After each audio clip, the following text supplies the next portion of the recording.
Hi, my name's Kim. I'm an introvert who travels the world whilst being on a tight budget, and today's video isn't meant to put you off wanting to travel by yourself. It's meant to make you think about certain aspects and to do your research more thoroughly. Basically, I'm talking about the dangers of solo travel and how to stay safe if you are traveling alone. I've traveled a lot by myself in the past, and if it's something that you want to do, just take the plunge and do it. Don't let anyone put you off. It is so worth it. A lot of these tips that I will be sharing though aren't just good for if you're traveling by yourself. They're just good if you're traveling in general. They're just good to have in practice. So keep some of these in mind if you're not even traveling by yourself. But that's enough of the introduction. Let's just jump into the video. Research your destination before traveling. The best way to stay safe when you're traveling is to research the location you're going to before you've left, so you know if there are certain places of the city you're going to not to go to because they're deemed unsafe. If you want general safety information about a country, you can use the FCO website, but if you want more specific information about cities or more specific locations, you can either go on travel forums or you can find Facebook groups that are dedicated to certain areas of the world. Asking them, the people in those are usually really knowledgeable about the place that you're planning on visiting and can give you really good hints and tips. Stay safe whilst you're traveling. When you're traveling by yourself, it can be a lot harder to keep yourself and your belongings safe because there's nobody to sort of keep an eye on things. The best way that I've found to keep my belongings safe whilst I've been traveling is actually using a bike lock. So using it to loop through the straps on your backpack and then attaching it to something. Don't forget to padlock your bag though, because you may end up with a backpack that's attached to a table that somebody's just opened the bag and taken everything out, and the last thing you want is an empty bag attached to things. So when I went to Dublin in January, this is exactly what I did. I used a bike lock to attach my bag to things. It came in really handy because I was traveling overnight and I wanted to sleep. I could sleep knowing that my belongings were safe. And it was also good when I went on the train. So the train journey that I took 3 hours. And if I wanted to get up, have a walk around or go to the toilet, I knew that my belongings were safe at my table. I didn't have to carry everything and squeeze into a tiny cubicle with my backpack on. I just made sure that my backpack was securely attached to the table or the seat using my bike lock, and that I had a padlock on the top. Only travel with what you need. This tip kind of goes hand in hand with the previous one. There's no point traveling with more stuff than you need, and this is more important when you're traveling by yourself. When I travel by myself, I don't bother taking a suitcase. There's 3 reasons for this. Reason number 1, I'm super lazy, and if I can get away with not having to go to baggage claim and carry a big suitcase through the city and on public transport and everywhere, then I'm going to do that regardless of if I'm traveling on my own or if I'm traveling with people. Reason number 2, when you just have a backpack, you're limiting the amount of things that you're taking with you, so you're less likely to have valuable things with you because you just don't have the space for them. Reason number 3 is that you look more like a local person walking around with a backpack on than dragging a massive suitcase through the city. Try to look like a local. This tip kind of leads on from the previous tip again. Don't walk around with a massive suitcase. It makes you look as if you're a tourist and not a local. There are other things that you can do as well to look more like a local than like a tourist, and it'll make you less of a target. Don't walk around in high-end branded t-shirts, really expensive jewellery. Don't wear clothes that are indicative of your country but not necessarily the country that you're visiting. For example, the dress sense in a lot of European countries is very sort of business casual, I'm going to say. It's quite smart. Whereas a lot of other countries, the dress is quite sort of a lot more casual. You know, you wear joggers and a graphic tee and just some slouchy shoes, trainers, whatever. Whereas you're going to stand out if you go to some European cities, if you're dressed in that sort of attire. So to sort of fit in a little bit more, to look more like a local, dress a little bit smarter than you normally would. Also, don't walk around in a t-shirt, basically one of these t-shirts. I wouldn't walk around in Dublin in one of these t-shirts because it says Dublin. It basically says, I am a tourist across it because locals tend not to wear t-shirts of the location that they're from. Tourists do that. So it makes you more of a target because you are more easily identifiable as a tourist. And last tip, don't walk around with a million maps everywhere. Don't walk around with paper maps. Get an app on your phone or get Google Maps up in your phone and walk around engrossed in your phone like everybody else is. Everybody else is just looking at their phone. Do the same, but you're not checking social media, you're just finding out where to go. It's okay to lie. If somebody asks you if you're travelling alone, say that you're not. Say that your friends are close by. Stay alert to your surroundings and don't trust strangers too quickly. You don't have to tell the first person that you meet at breakfast at your hostel that you're travelling alone, but at the same time, be nice to people. It's good to be friendly to people, but it's also fine to be a little bit defensive or feel like somebody's being too intrusive, so you don't want to share too much information. Both of those things are fine. Watch your drinking. I'm not here to kind of make you not have fun or not go out to the nightclub if that's what you want to do, but just keep an eye on how much you're drinking. Have one or two. Know your limits.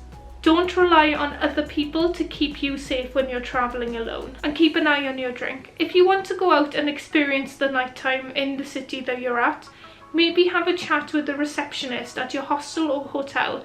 They'll be able to guide you to safer places that you can go to. And make sure that you take some safety precautions over your drink as well. There are some devices that you can buy to cover your drink to stop it from being spiked. So if you're planning on going to have a look at the local nightlife, maybe invest in some of those gadgets to help you keep safe. Spend extra money to keep yourself safe. If you are going to be arriving in your destination late at night, spend the extra money to get a taxi from the airport to your hotel, or maybe just stay the night at the airport hotel. I'm the first person to advocate travelling on a budget, but at the same time, I'm not against spending extra money to guarantee my own safety. For example, when I flew back from Madrid last year, I ended up in Victoria Coach Station in London about 11 o'clock at night. Normally, I would be fine walking from Victoria Coast Station to my hostel, which is about an hour's away. I'd take the hit on the money, I'd just walk it. It's not a problem for me. I'm happy to walk what I consider walkable distances to save money on public transport. But at 11 o'clock at night, it was a lot safer for me to pay extra and just get an Uber. I'm not going to put myself in a position being a woman on my own walking through London in almost the middle of the night by myself. It's not worth the risk. I'd rather just pay however much it was on getting a taxi to my hostel. I hate paying for public transport when I don't think that the distance is that much, but in this case I think it was less of a luxury and more of a necessity, so I was happy to part with my money for that. Prepare for the worst with documents and secret cash. When you go travelling, make sure that you have all of your paperwork sorted out and organised, ready to go. I mean all of your paperwork, including your travel insurance. Have it easily findable. If something happens to you, you're reliant on yourself. There's no one else who can go and find the documents for you. So you need to know where the documents are for somebody else to access, just in case. Also, separate money and keep it in different locations. So for example, when I go travelling, I normally have the money that I'm going to spend that day in a little purse, easily accessible for me. I then have some backup money in a tin somewhere in my day bag. I also keep extra money dotted around the place in where I'm staying. So if I'm staying in a hotel, it'll be in the hotel safe. If I'm staying in a hostel, it'll be in places like balled up socks or inside a medicine canister, or it'll be in an empty tampon. Like, you can put notes inside an empty tampon and it just looks like a tampon. Just find places to hide money, so if something does happen to your stuff, you've got money balled up in your pair of socks and nobody usually wants to steal socks. You just need to be a little bit more vigilant with your belongings when you're travelling abroad by yourself, because like I said, you haven't got anybody to fall back on, so you just have to have precautions in place just in case. Get travel insurance. This isn't just if you're travelling alone, it's for everybody who travels. get travel insurance. Basically, if you can't afford to buy travel insurance, you can't afford to travel. It is so important to have it. And if you are traveling on your own, again, make sure that these documents are easily accessible for people to be able to get, just in case you do end up in a situation. Maybe have your travel insurance company's phone number saved on your phone, just in case. Check in regularly. Make an itinerary and check in with your friends, family or partner to let them know that you're safe.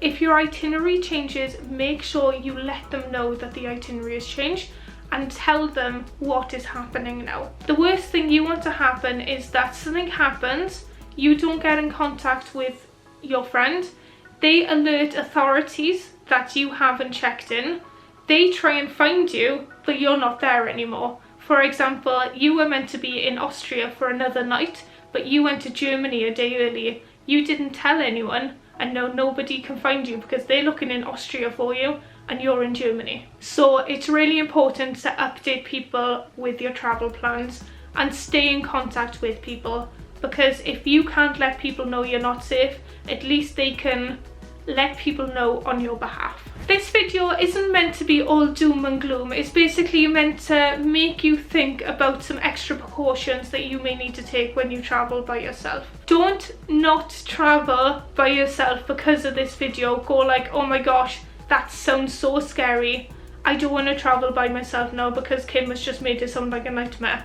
Do you know what? It's far from the truth. Traveling by yourself is amazing. You learn so much about yourself, about where you go. You can push yourself out of your comfort zone. It's one of the few times in your life where you can be selfish. And you know what? It's fine to be selfish sometimes.